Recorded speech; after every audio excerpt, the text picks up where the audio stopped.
Assalamualaikum warahmatullahi wabarakatuh. Halo anak-anak, kembali lagi. Hari ini belajar bersama Ibu Iren. Bagaimana kabarnya hari ini? Ibu harap kalian selalu dalam keadaan sehat ya. Anak-anak, di masa pandemi ini kalian harus selalu menjaga kebersihan tubuh kalian dan jangan lupa ya, selalu mencuci tangan menggunakan sabun sebelum maupun sesudah aktivitas. Nah, anak-anak, sebelum memulai kegiatan pada hari ini, hendaknya kita berdoa menurut agama dan keyakinan masing-masing. Berdoa dalam hati dimulai. Selesai. Anak-anak, hari ini kita akan belajar mengenai materi kelas 6, tema 2, subtema 3, pembelajaran 1. Nah, kira-kira ada yang tahu tidak? Apa sih yang akan kita bahas pada hari ini? Betul sekali. Yang akan kita bahas pada hari ini adalah yang pertama, mengenai kata baku dan tidak baku. Yang kedua, mengenai manfaat tumbuhan dan hewan bagi manusia. Dan yang ketiga, kita akan belajar mengenai makna proklamasi kemerdekaan dalam kesejahteraan rakyat.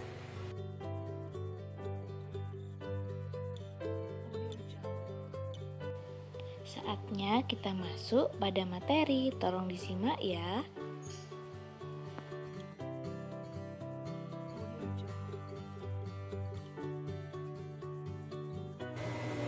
Anak-anak, tahukah kalian proklamasi kemerdekaan merupakan ujung tombak dari kemerdekaan bangsa Indonesia? Rakyat Indonesia telah melakukan perjuangan yang amat sangat panjang untuk melawan penjajah. Dengan tekad yang kuat, dapat memperteguh bangsa dalam mencapai kemerdekaan. Nah, anak-anak, mari kita simak 3 gambar berikut ini. Mari kita bahas setiap gambarnya ya. Gambar pertama merupakan gambar BM Dia. Nah, kira-kira kalian tahu tidak siapa sih BM Dia itu? Ya, BM Dia itu merupakan tokoh yang hadir pada saat proklamasi kemerdekaan. Beliau mengambil teks proklamasi yang telah dibuang oleh Insinyur Soekarno di tong sampah dan beliau menyimpannya dengan hati-hati. Kemudian gambar yang kedua. Gambar kedua merupakan teks proklamasi yang ditulis tangan oleh Insinyur Soekarno loh. Anak-anak, teks tersebut merupakan teks asli yang ditulis oleh Insinyur Soekarno. Kemudian gambar yang terakhir atau gambar yang ketiga adalah teks proklamasi yang telah diketik oleh Sayuti Melik. Bacalah teks berikut agar kalian tahu kaitan dari ketiganya, BM Dia dan naskah asli proklamasi. Teks proklamasi awalnya ditulis tangan oleh Soekarno, kemudian diketik oleh Sayuti Melik agar terlihat rapi. Teks asli tersebut kemudian dibuang ke tempat sampah. Salah satu pemuda yang ikut hadir pada persiapan proklamasi kemerdekaan adalah BM Dia. Ia mengambil naskah asli dari tong sampah dan disimpannya. Ia menilai bahwa teks tersebut memiliki sejarah yang tinggi. Naskah asli yang disimpan BM Dia ini selama 46 tahun 9 bulan 19 hari kemudian dikembalikan pada bangsa Indonesia. Dia membawa naskah asli proklamasi kemerdekaan RI pada Selasa pagi 19 Mei 1992 pukul 10.30 dan menyerahkannya melalui Presiden Soeharto. Nah, kalian sudah paham bukan? Mari kita lanjut. Nah, sebelumnya Ibu akan menjelaskan mengenai apa sih kata baku dan tidak baku. Kata baku adalah kata yang sudah benar dengan aturan maupun ejaan Kaidah Bahasa Indonesia dan sumber utamanya KBBI. Kata baku biasanya digunakan dalam kalimat resmi dan dalam situasi yang resmi. Kata tidak baku adalah kata yang tidak sesuai dengan pedoman atau kaidah bahasa yang telah ditentukan. Bahasa tidak baku biasanya sering digunakan pada saat melakukan percakapan sehari-hari. Ini merupakan contoh kata baku dan tidak baku yang dapat kalian pelajari. Contoh kata tidak baku, nasihat. Contoh kata bakunya nasihat. Nah, masih banyak yang lainnya juga ya. Silahkan dibaca dan dipelajari. Selanjutnya, mari kita simak materi berikut ini.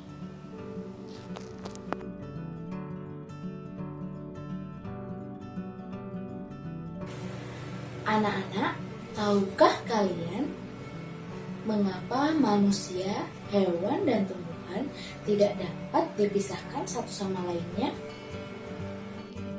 Antara manusia, hewan, dan tumbuhan saling berkaitan. Manusia tanpa adanya hewan dan tumbuhan juga tidak akan bertahan hidup. Oleh karena itu, anak-anak, mari kita ulas mengenai manfaat tumbuhan dan hewan bagi manusia.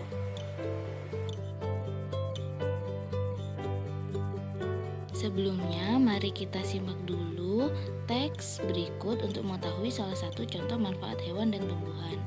Nah, di sini ada keong sawah atau tutut, hidupnya di sawah atau rawa-rawa. Nah, keong sawah ini berguna untuk membersihkan lumut di kolam ikan serta membersihkan lumut atau rumput yang biasanya tumbuh mengambang di atas air. Kemudian di sini ada tumbuhan beluntas. Nah, tumbuhan ini adalah tumbuhan semak. Biasanya dimanfaatkan sebagai tanaman pagar.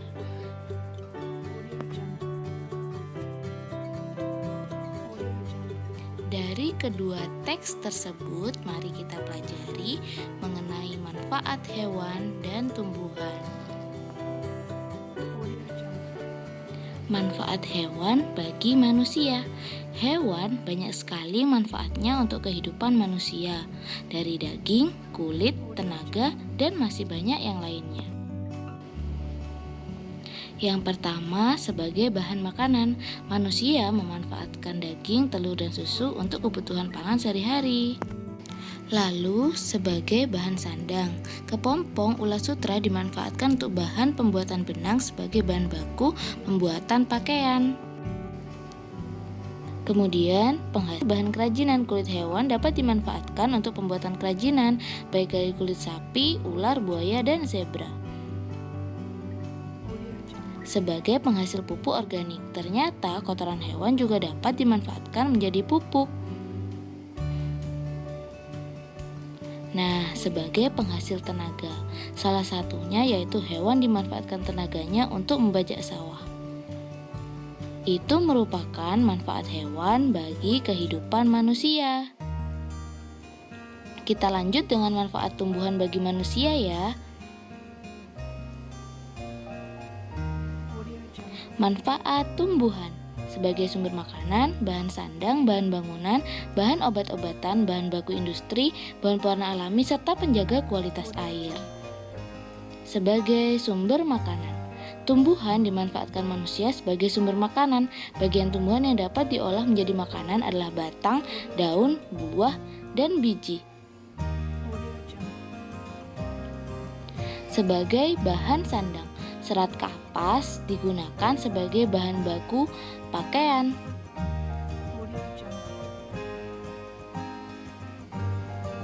Sebagai bahan bangunan atau mebel, kayu digunakan untuk membuat kursi, lemari, dan yang lain. Sebagai bahan obat-obatan, tanaman juga bermanfaat sebagai bahan obat-obatan seperti jahe, mengkudu, dan jeruk nipis. Jahe berguna untuk minuman menghangatkan tubuh, mengkudu untuk menurunkan demam, dan jeruk nipis untuk meningkatkan imun sebagai bahan baku industri. Misalnya pada pembuatan cat dengan menggunakan getah pohon pinus.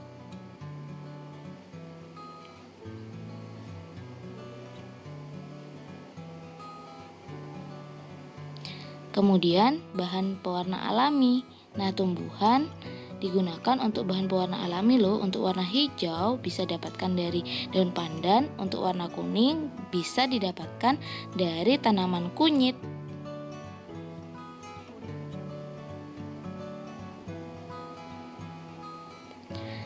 Tumbuhan sebagai penjaga kualitas air. Misalnya, tanaman bakau bermanfaat untuk menjaga kualitas air di sekitar pantai. Masih ada banyak lagi manfaat hewan dan tumbuhan yang lainnya. Dari beberapa manfaat hewan yang sudah Ibu jelaskan, kalian bisa mengerjakan pada kolom seperti berikut. Mari kita lanjut pada materi selanjutnya. Nah, anak-anak, mari kita simak gambar berikut.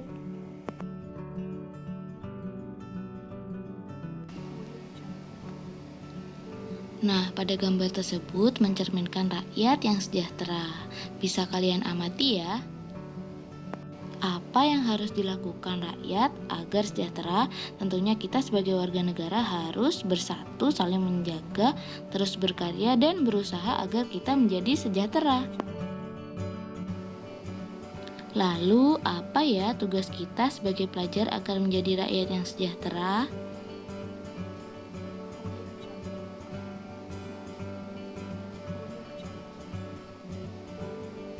Betul, kita sebagai pelajar harus rajin belajar, disiplin, dan tepat waktu.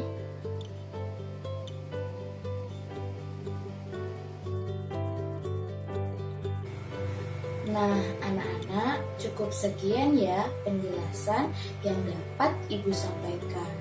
Semoga dapat membantu anak-anak untuk belajar di rumah. Tetap semangat ya. Dan Ibu akhiri, wassalamualaikum warahmatullahi wabarakatuh.